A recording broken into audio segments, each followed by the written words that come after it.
कि गुजरात में कांग्रेस का वोट हाफ कर दिया, पंजाब में इनका स्विच ऑफ कर दिया, दिल्ली में साफ कर दिया। आप पार्टी का जन्म ही कांग्रेस का विरोध कर हुआ। लगभग 3 टन जितनी गाली कांग्रेस की सरकार को बोले। डिस्प्रेशन में है जी। ये अभी कह रहे हैं कि अभी कुछ सवालों का जवाब नहीं दे सकते क्योंकि डिस्प्रेशन यानी कि डिप्रेशन में है। अब जो चेहरे से बयां है उसे छुपाए कैसे, आम आदमी तुम्हें नजर आए कैसे। सजाने की बात छोड़ो, शीश महल को, शीश महल की हकीकत छुपाए कैसे आम जनता से। तो ऐसे ले के जवाब दिया है दोस्तों सदन में। सबकी बात करेंगे, एक एक बात सुनाऊंगा मैं, सुनने लायक है और समझने लायक है कि हकीकत क्या है। ज़्यादातर सदन के अंदर कांग्रेस को समझाने की कोशिश की गई बीजेपी द्वारा कि आप लोग कहाँ खड़े हैं, किसके साथ खड़े हैं।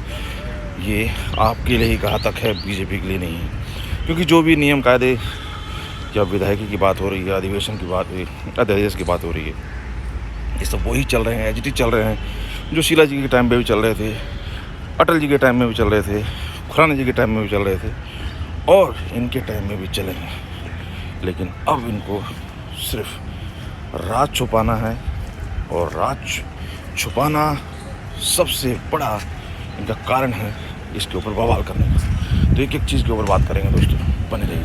धन्यवाद। साथ में आए हैं दिल्ली के इस बिल पे, दिल्ली की जनता के लिए आए हैं या किसी और कारण से आए हैं, ये दिल्ली की समझदार जनता समझती है।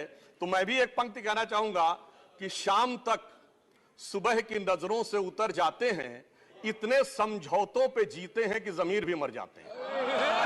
आप पार्टी का जन्म ही कांग्रेस का विरोध कर हुआ। लगभग 3 टन जितनी गाली कांग्रेस की सरकार को बोले और बोलकर सरकार में आए और आज अनधिकृत अधिकार प्राप्त करने के लिए कांग्रेस का समर्थन ले रहे हैं। और कांग्रेस वालों को भी ठीक है, चलो हमारा गठबंधन बने। भाई मैं बताना चाहता हूं खड़गे साहब, जैसे ही आज शाम को ये बिल खत्म हुआ, पारित हुआ, केजरीवाल जी पलट जाएंगे, ठेंगा दिखाएंगे और कुछ नहीं होने वाला। तो उनका लक्ष्य हम नहीं है, उनका लक्ष्य हम नहीं है, कांग्रेस पार्टी है। जरा इनका चुनावी इतिहास देखिए, उनका लक्ष्य आप हो, वो आपको नहीं छोड़ेंगे। खैर वो आपको देखना है। और माननीय अध्यक्ष जी, जिनका वो आलीशान शीश महल बना हुआ है, उन्होंने 27 अक्टूबर 2013 को शीला दीक्षित जी के विषय में लिखा था ट्वीट, और उनको मैं कोट कर रहा हूं। उन्होंने कहा कि दिल्ली की मुख्यमंत्री शीला दीक्षित जी के घर में 10 एसी लगे हैं, मैंने तो सुना है कि बाथरूम में भी एसी लगे हैं।